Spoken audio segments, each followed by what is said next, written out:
This isn't my truck.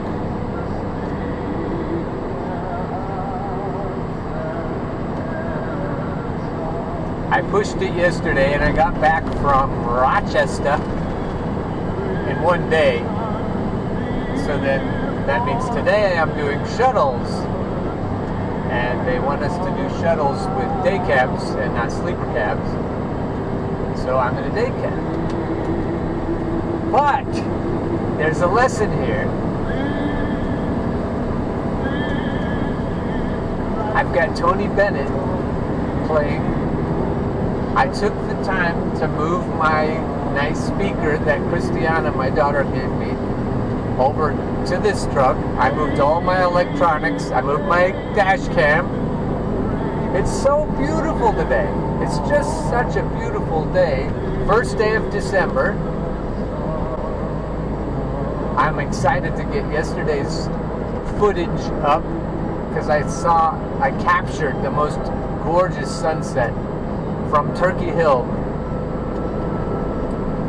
But the lesson, it was two things. I wanted you to see the river. I'm driving right along the Susquehanna River, and I wanted you to hear the idea, because I'm the one who watches these videos. I wanted you, kid, to hear this idea that if you can keep yourself happy, which means if you can keep yourself from being afraid, by default you'll be happy. If you can keep yourself happy, there isn't anything else in the game.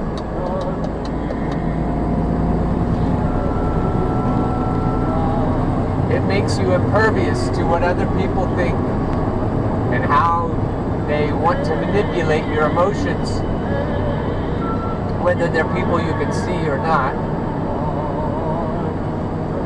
And so whatever you need to do to put your conditions in the right place, and that's mostly the housekeeping you do on the inside with your emotions, then it's worth the time it takes. It's really worth it. So it's worth the time it takes me to get all my music set up and have my phone right where I can see it so it's safe. Makes me feel, these newer trucks, if you scoot over a little too close to the line, it does that sound. And nothing bothers me like that. I mean, that could be annoying, but nothing bothers me when I'm in the right place emotionally. I got my cooler that keeps my food cold. I've got my all my cords that connect everything into one plug. I've got this one plug that splits everything into everything I need. So even if the truck I'm in doesn't have lots of options for plug-ins, all it needs is one, and then I can split it into everything I need from there. It really is nice to have the electronic gadgets. Makes life on the road a lot better. So if I get in a hurry and I'm worried that I'm taking too long,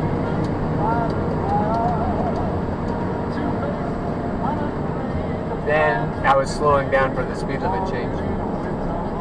If I take such a long time and I worry that other people are going to be upset watching the clock, hey, why are you taking so long? I am too old to worry about that shit. If they don't like how long I take to move my stuff, they can get somebody else to do this. Some other interchangeable cog for the machinery. And it isn't just because of the age I am that I'm financially independent even without this job. Did you see that? That person pulled out in front of me and I had it on cruise control. I wanted to see what would happen. And it immediately slowed me down to a safe following distance. Gotta turn my jake brake off. Oh, Tony Bennett, you the man.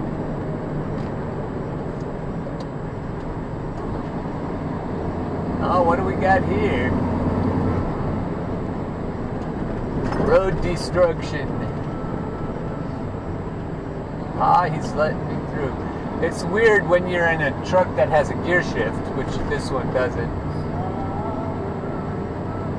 They keep you on stop until you get all the way stopped, and you have to shift all the way down, and then they turn their little sign around.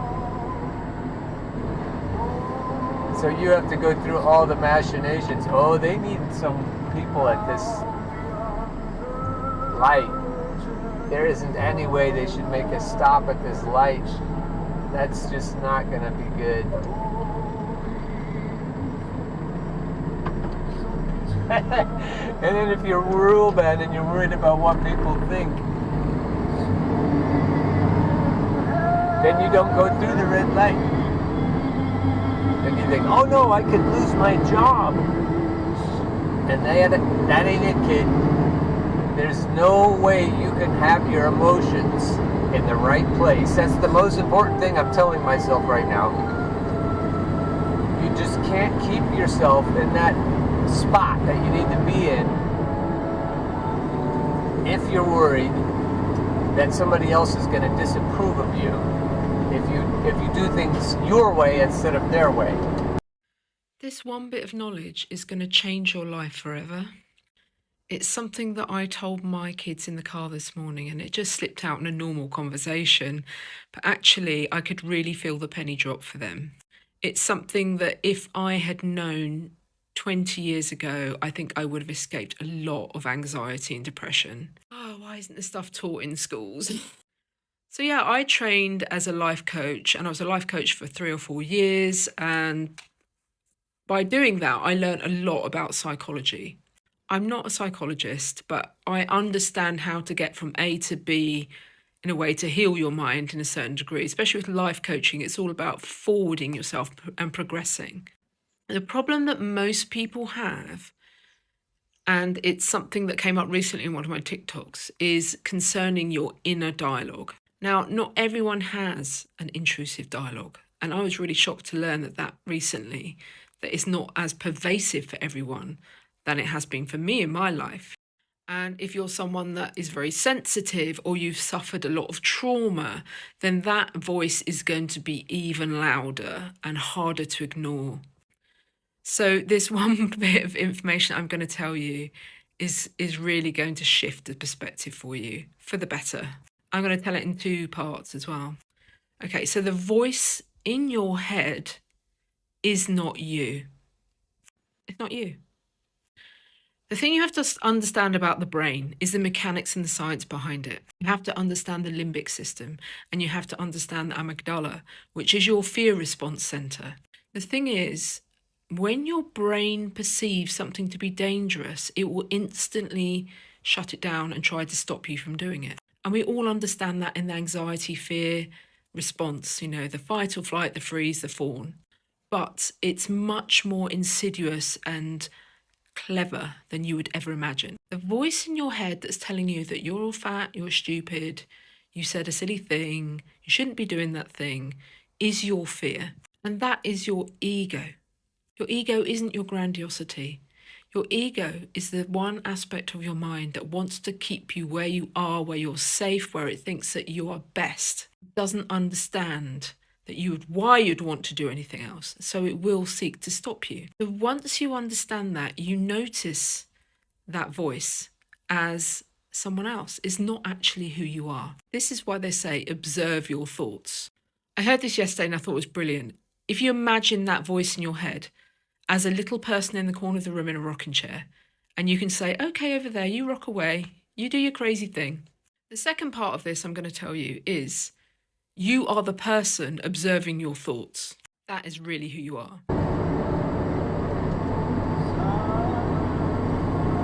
So you go ahead and break the rules. And you do it with joy in your heart. And whatever the repercussions are, I was starting to say earlier, it isn't my age. It isn't because I'm financially independent and I don't need this fucking job or any fucking job, you know?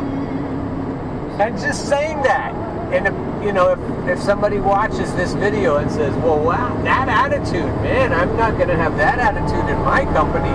That attitude could spread. That would be terrible. Well, if we all figure this out, we'll work for a company that likes that attitude, because that's a good attitude to have in your company. It means you're independent. You're not worried about what everyone thinks. But bean counters hate that because they don't know how to control people who have that belief, who aren't afraid.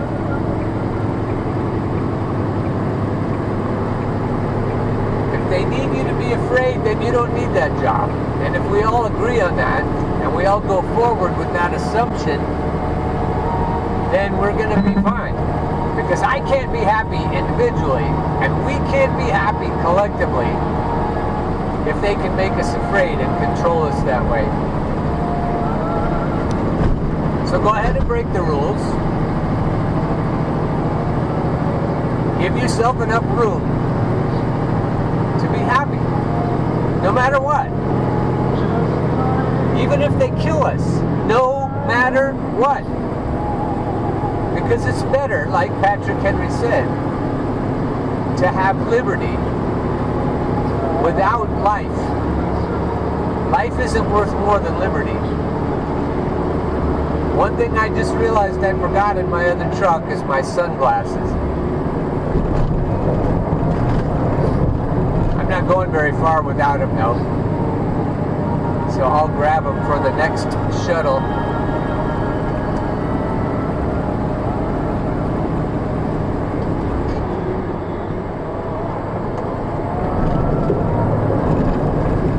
Yeah, there's just no way to be happy if you let other people control you.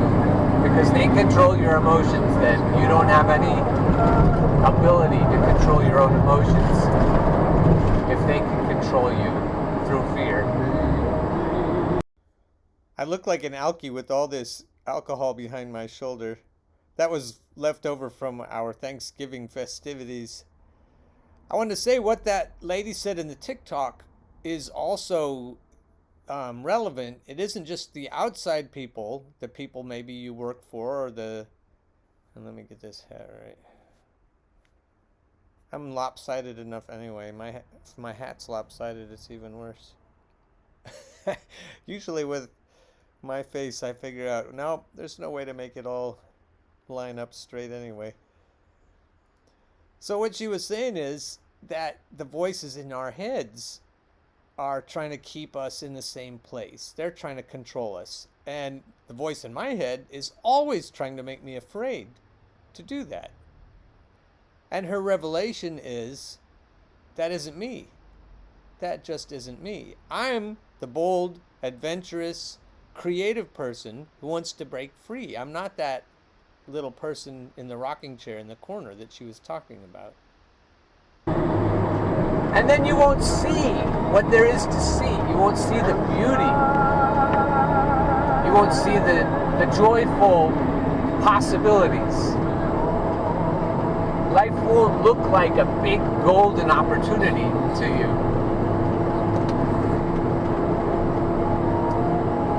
You'll only see your limitations. You'll only see what you're not allowed to do.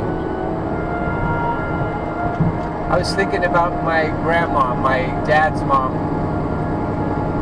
and she got to the end of her long life and she committed suicide. She was in her 90s, and she just thought that life wasn't worth living and that she couldn't do anything to make it worth living, that it was all beyond her control, or at least the things that mattered the most were beyond her control, and she couldn't fix it. So she shook her fist at the heavens and left. And if I shook my fist at anybody because my life sucks, it would be at myself. I am taking responsibility. I am owning my own life and my own death I mean, I don't have any trouble with exiting if that's the best answer. But if it's because you've given up on your own ability to fix things, then you've missed it. Because you can fix things. I know it's dangerous to say so, but you have access to more buttons and levers than you realize.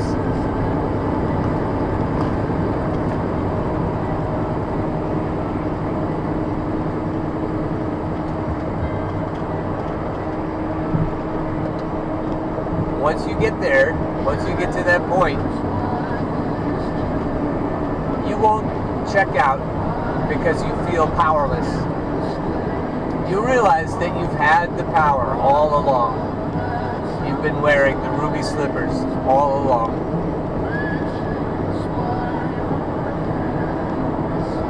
Just think what the world is going to be like when we all figure this out. Because the day is coming. It's funny about Christmas music because I am such a heretic. But there's something in the whole idea of Christmas that's true. There's something true in it.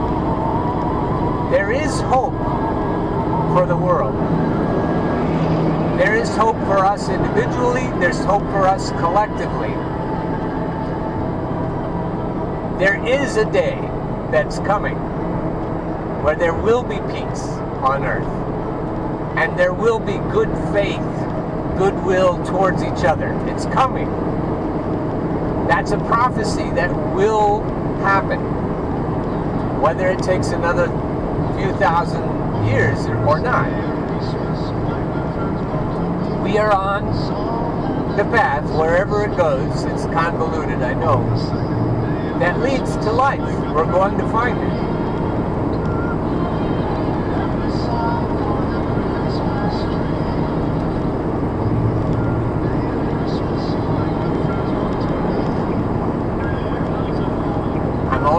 Mount Bill. Wanted to start me off, you, the person who watches, with the idea that we can do this if we don't let other people have any access to our buttons and levers.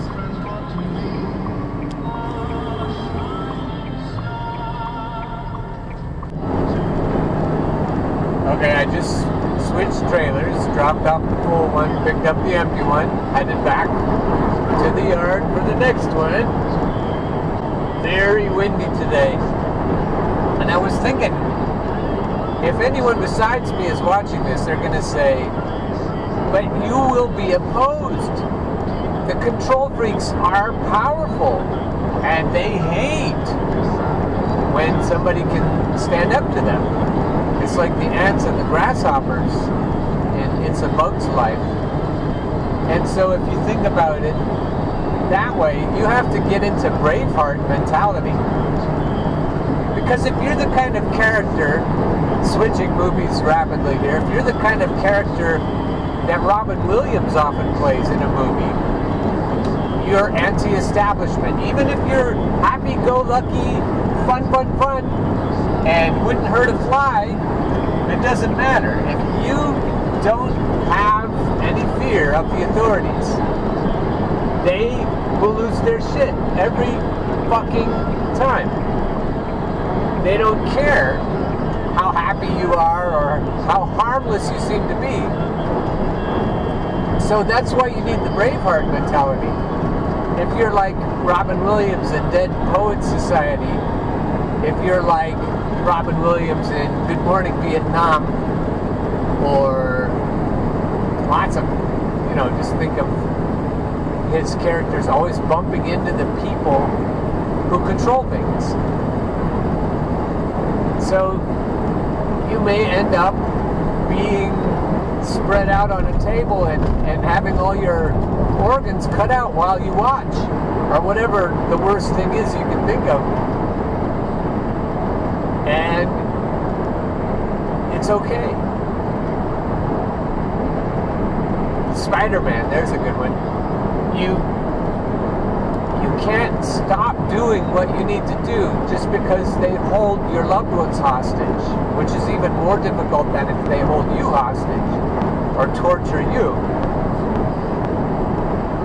So it sounds kind of, almost easy. All you have to do is not give a shit about what other people think and just be happy in your own space.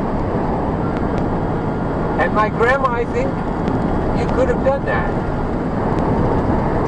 I think you could have. And you can't yell at me for victim shaming or blaming because you're not here. I just feel like you could have. And you wouldn't have had to check out early, even though you were in your 90s. I believe you can find yourself and stand to the very end, no matter how the forces, the powers rail against you. Jesus is another example. He pushed the buttons of the establishment. He said things that they couldn't accept. He made himself to be something that they couldn't allow him to be. And so therefore they tortured him in the worst possible way. And if anybody follows Jesus, even if it's just the philosophy of Jesus, the Zen-centeredness of Jesus, even if it's just following him and the way he said to live as opposed to all the other trappings, you have to admit that you will have a cross to bear. He said so. Blessed are you when you're persecuted for my name's sake. Well, you can be persecuted for your own name's sake too, if you stick up for yourself. And I'm here to tell you, whatever it costs, and I'll let you know whatever that is, it's absolutely worth it. Absolutely worth it. And if we all figure that out, the world won't be anything like it is now.